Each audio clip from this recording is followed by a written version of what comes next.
to the Evaluation Couch with Maria Montenegro. This week, we're celebrating an exciting event in the evaluation community, Youth in Evaluation Week. There's about 50 events that have been happening throughout the week from around the world to elevate young and emerging evaluators and promote the inclusion of youth in evaluation processes. I have been lucky to be involved in Youth in Evaluation since its inception a few years ago, and it has been very rewarding to see what has been accomplished with this initiative. In particular, this initiative has created support to create opportunities for young people in evaluation. This week, we recognized organizations that have taken steps to create more job opportunities for young people. If you are involved in evaluation, maybe you have seen that it's becoming more common to see contracts or requests for proposal that specifically include criteria of including a young and emerging evaluator as part of the evaluation team. These actions are directly addressing a common challenge that young people face in our field. They need experience in evaluation to get a job, but they can't get a job because they don't have experience. I have attended a few events this week, and one of the things that I was reflecting on is that as a community, we often fall back to a disempowering narrative of younger generations, where we emphasize all that they lack and how more experienced generations should support them. I'm guilty of doing this myself. I'm currently creating content to support young and emerging evaluators navigate their career, and someone provided feedback to me that we can change the narrative and make it more empowering. And we do have to recognize that people that are entering the workforce benefit from mentorship and benefit from learning from experienced professionals. They do need support. But younger generations also bring value to the table. I think something that we rarely talk about is the value that they bring to our workplace. And this is what I want to discuss in this episode. I want to share with you what I think older generations can learn from new generations and how organizations can leverage new generations to improve workplaces for all. We're going to explore the motivations of different generations in the workplace, and we're going to discuss how these can be used to create better workplaces for everyone. Learning and considering the intergenerational differences can help all of us increase our self-awareness and collaborate better with other people in our workplace. This topic is important because the lack of understanding across generations is already creating workplace challenges. A recent survey conducted by LinkedIn found that younger and older generations are not communicating. And this happens even though 3/4 of workers across all ages agreed that they can learn a lot from other age groups. Specifically, among younger workers, over 70% feel that their productivity and their morale could improve if they had better communication with older colleagues. In addition to this, we have to consider the current situation that we're living in. The COVID-19 pandemic caused many disruptions in the workplace and also caused the so-called Great Resignation. A 2024 survey by Delloite, with responses from across 44 countries, showed that many young workers continue to face high levels of burnout. They're exhausted, they have low energy at work, they feel distant, they have negative thoughts towards their work, and they struggle to perform to the best of their ability. This is a problem because younger generations are the future of our professions. They're the future of our world. Lack of understanding the generational differences and how to adapt our workplaces so that they meet the needs of younger generations is creating already tension across age groups. And this can further impact organizations as a whole, their productivity, their retention, and overall workplace well-being. The first step to get into this discussion is to try to understand the unique motivations that the different generations bring to the workplace. These motivations stem from the historical and cultural context in which each generation grew up. The environment where we grow up influences our expectations, our behavioral norms, what we normalize, and also what we expect from others. Often when we discuss generational differences, there's a lot of stereotyping that goes into the discussion, and not all the discourse around this is positive and productive. For this episode, I reviewed existing research and surveys, which you will be able to find in the episode's description. Although these describe tendencies of a group, it is important to remember that there is diversity within these groups. So, although these are general tendencies that help us understand differences, it's important to keep in mind that we all have individual needs and preferences. Another note before we go into the details of this is that I tried my best to include resources that represented experiences from various countries and regions. However, I will have to admit that a lot of the content about generational differences come from more of a Western or global North perspective. So now to get into it, let's start talking about the generations that we currently see in the workplace. The first one that we have to discuss is the generation that is often called the baby boomers. These are people that were born between 1946 and 1964 approximately. This generation was born after World War II. They experienced a period of economic growth after the war and optimism. They often tend to have strong work ethic. And for these generations, things like doing personal sacrifices to achieve career goals is normalized and even expected. Today, baby boomers are approximately between 60 and 78 years old, so they're either approaching retirement or have already retired. The next generation is Generation X. It includes people that were born between 1965 and the 1980s. This generation came of age and started their careers during a time of significant technological change, which was driven by many things, of which one of them is the internet. They witnessed the transition in workplaces from analog methods and things like paper-based processes to digital systems and more efficient ways of working, leveraging technology. For this reason, this generation is somewhat used to seeing the integration of technology into professional environments, and they were key in helping workplaces evolve to become more efficient. Another interesting thing that was happening for this generation is the explosive growth of internet-based companies and what is called the dot-com crash, which is when the financial system crashed because of the boom in the technology sector that was driven by the hype around the internet. People in the Gen X generation are in the middle of their working careers and are probably right now in the potential peak of their earning years, with some of the oldest members in this generation also approaching retirement. Something to consider for this generation is that they overlap with another group called the sandwich generation. This is used to characterize a specific generation that finds themselves supporting aging parents as well as their growing children simultaneously. Gen X have multiple responsibilities outside of work, and for this reason, they value work-life balance. The next generation is the Gen Y, or the Millennial generation, and this is the generation that I belong to. It is of people that were born approximately between 1981 and 1996. Our generation also entered the workforce during a time of technological transformation. Many of us can probably remember, throughout our childhood, the transition from having a telephone at home to owning our first home computer, and then having access to internet that you couldn't use if someone was using your telephone and having a call, to then finally transition into high-speed broadband that didn't require coordinating internet use and calls. As we grew up, we embraced digital tools and communication platforms. We are considered to be the early adopters of things like email, instant messaging, and social media. Because we grew up with this technology, we are helpful in supporting workplaces adopting and transitioning into the digital age.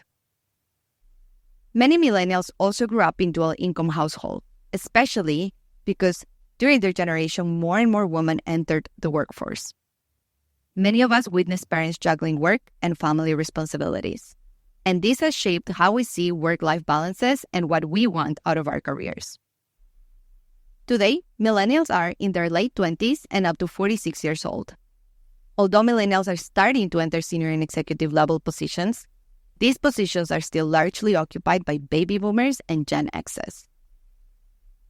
The next generation is called the Generation Z, or also known as the Zoomers. This generation includes people that were born between 1997 and 2012, approximately. This is the first generation that completely grew in the digital area. This means that they are used to being able to find absolutely anything in a search engine. They have not known a world without smartphones, without social media, and without instant access to information. the way that they interact and connect with people has been extremely different to what previous generations had. Another aspect to consider of this generation is the stage of their life in which they were during the COVID-19 pandemic. We know that the COVID-19 pandemic impacted all of us, but Gen Z experienced the pandemic during the last year of post-secondary education or when they were just entering the workforce.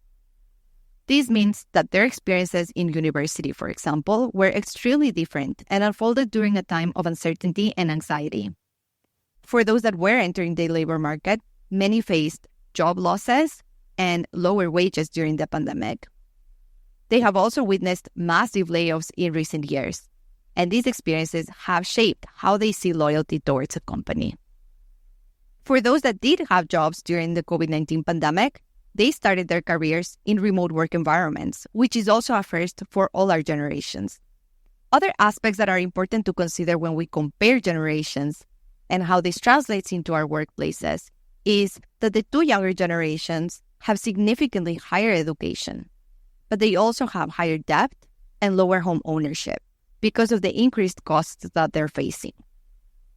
The youngest generation, or the Zoomers, are outnumbering the oldest generation in the workforce for the first time this year in 2024. As baby boomers continue to retire, we will see more representation of millennials in executive and senior positions. So what this means is that organizations, leaders, managers across all age groups are going to have to continue to adapt to these generational differences and needs. This is required for us to create workplaces that are resilient and that work for everyone. So, how can we use this understanding of what the different generations need and value to create more effective workplaces for everyone?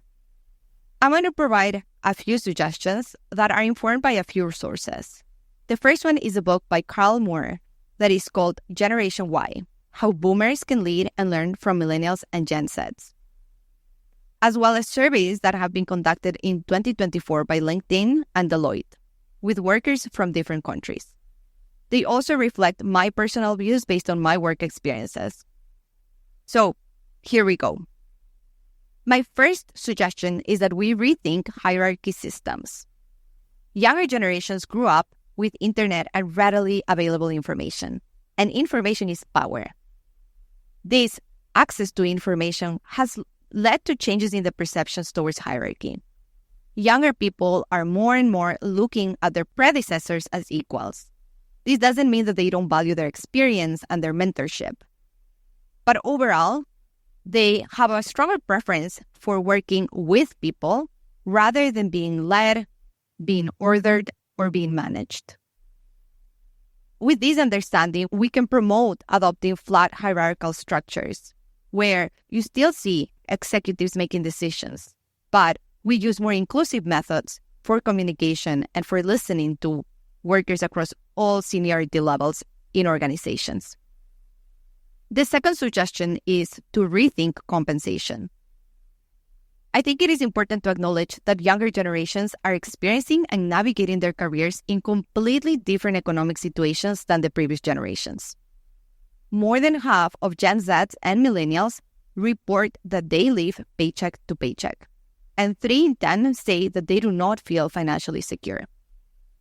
Understandably, compensation is going to be a huge driver of retention, and it's going to be a driver of how younger people make career decisions. For organizations, providing transparency about how compensation decisions are made, including people in conversations about compensation policies, adopting salary transparency, equity considerations are all going to be important. Another consideration is as we're creating opportunities for younger people that didn't exist before, we have to consider appropriate compensation for these positions that recognize their level of education and also the cost of living. And in addition to this, we really have an opportunity to rethink the ethics behind unpaid work. For those of us in positions of decision-making and power, it is our responsibility to advocate for fair compensation. And it is important that we recognize that the playing field today is very different to what we had a few decades ago. My third suggestion is creating spaces for us to identify innovative ideas. Gen Zs in particular want to be heard, involved, and want to be part of solutions. They bring a lot of motivation and interest to their work.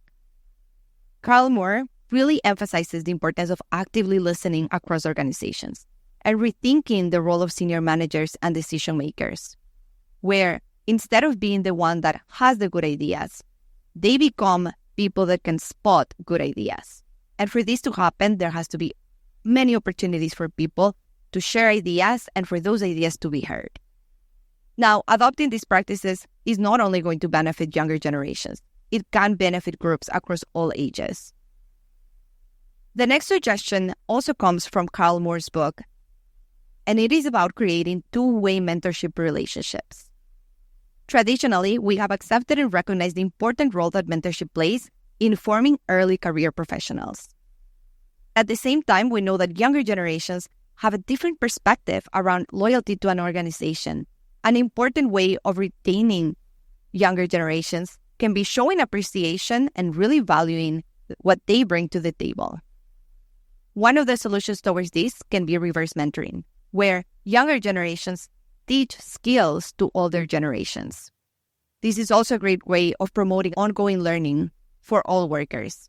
Key areas where younger generations can play this role include using technology and leveraging digital platforms. The next suggestion is to leverage the power of feedback. One thing that I found very interesting when I was preparing for this episode is learning about how the experiences of younger generations has shaped their openness to receive and give feedback. Because younger generations grew up with social media, they are used to receiving feedback in the way of likes and comments and views. Another example that was provided by Karl Moore on contributing to increase appreciation for feedback is things like people participating in playing video games live with people commenting on the things that they're doing, which I thought was super interesting. Younger generations have a higher need for personalized mechanisms to provide and also to receive meaningful feedback. Beyond opening spaces for younger generations to do this, though, I think this is one of the suggestions that can have the greatest impact on improving workplaces in general. By fully embracing, celebrating, and creating mechanisms to receive and provide feedback, all workers can benefit, they can grow, and they can improve, while also building a learning culture. The next suggestion is to value the flexibility in the workplace. Because of the different contexts in which newer generations have been brought up, we have a higher preference for flexible work environments, and we really value work-life balance.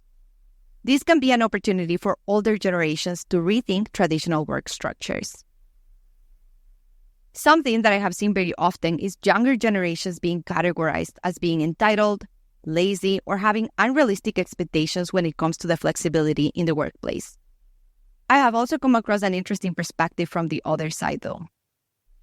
As younger generations are entering the labor market with more education than previous generations and also higher costs of living, they are noticing and seeing that their work and effort is not going to afford them the lifestyle and wealth accumulation of the previous generations. And they're less likely to accept sacrificing other aspects of their life and well-being for their work.